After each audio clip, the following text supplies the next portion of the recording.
Supposed biblical error, the release of Barabbas. Skeptics claim the story of Barabbas being released from prison, as presented in the Gospels, is likely a fabrication, because no other sources mention that Pilate allowed such a custom. Second, if the Gospels are true, Barabbas was arrested for insurrection against the Roman state, and the Romans would never have released someone arrested for such crimes. And finally, the name Barabbas literally means son of the father, and such a person was likely invented for literary reasons, mainly to contrast him with Jesus, son of God the Father. The Jews asked for the sinful son of the Father to be released and condemned the righteous son of the Father. So the case is made this is a literary fabrication and is not historical.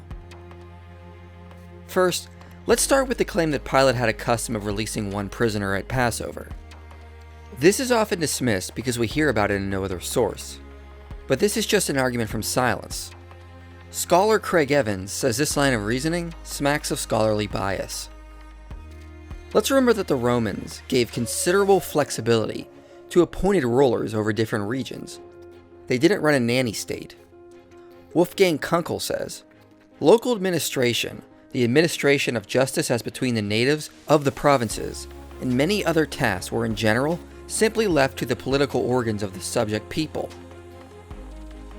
Due to the size of the empire and the practicality of governing large territories, they allowed flexibility in how each province was ruled. Second, Craig Evans responds to this by highlighting several similar practices seen throughout the Roman Empire. A papyrus from 85 AD quotes a Roman governor over Egypt. "You are worthy of scourging, but I give you to the crowds." In one of his letters, Pliny the Younger mentions a group of people released from prison to explain how they were let out. He says, "It was asserted, however, that these people were released upon their petitions to the proconsuls, or their lieutenants, which seems likely enough, as it is improbable any person should have dared to set them at liberty without authority." An inscription in Ephesus mentions a decision of a proconsul to release prisoners because of the outcries of the people. Josephus tells us Herod Archelaus released several prisoners to appease his fellow Jews. When Albinus left office over Judea, he released all prisoners that were not worthy of death. And finally, in the later Mishnah, there might be an allusion to this practice mentioned in the Gospels. It reads, "They may slaughter the Passover lamb for one, who they have promised to bring out of prison." So the line about promising to free someone they release from prison for Passover observance could relate to the practice detailed in the Gospels. The evidence indicates different rulers would release prisoners to appease crowds and the people they governed. So Pilate having a similar custom does fit with the cultural context, and dismissing it by arguing from silence is nothing more than scholarly bias. Next, as we noted already, the Romans bent the rules when it was politically useful or convenient. Things were not always so black and white.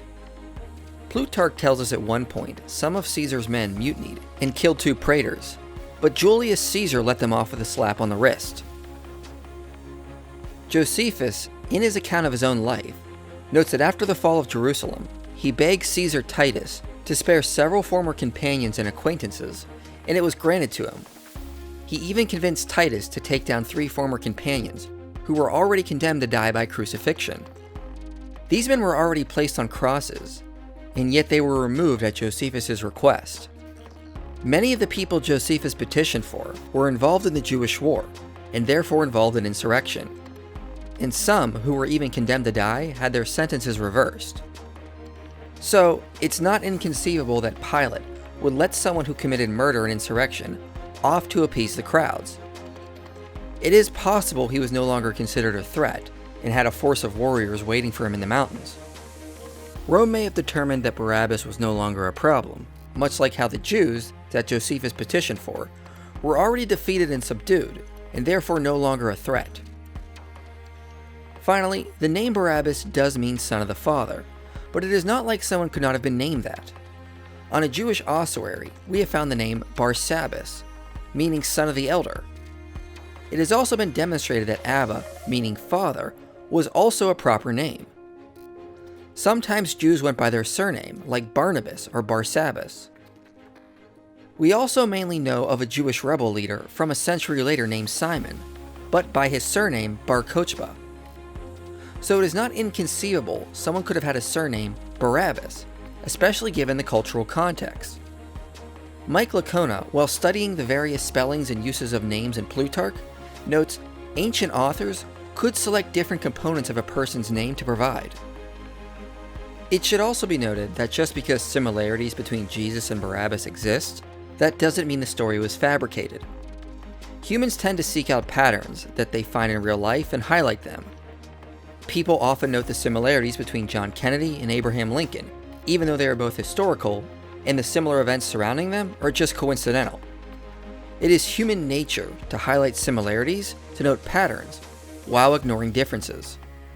The Gospel authors also highlighted patterns they found, because they were also humans with a pattern-seeking nature, and their audiences would have enjoyed such highlights for the same reason we do today. For example, the Gospel authors often would write about the events surrounding Jesus to parallel Old Testament passages. This was a common cultural theme that we even see in Tacitus and Virgil.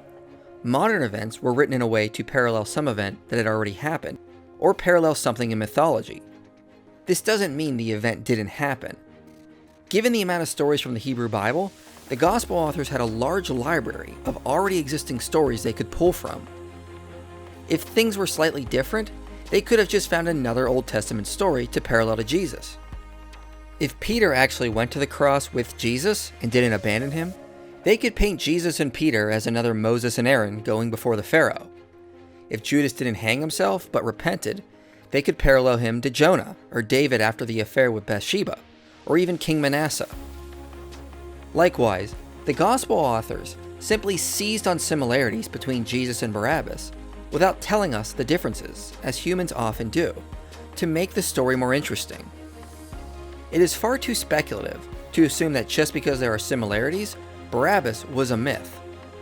Thus, once we actually apply the cultural context in multiple ways, this alleged error can be resolved.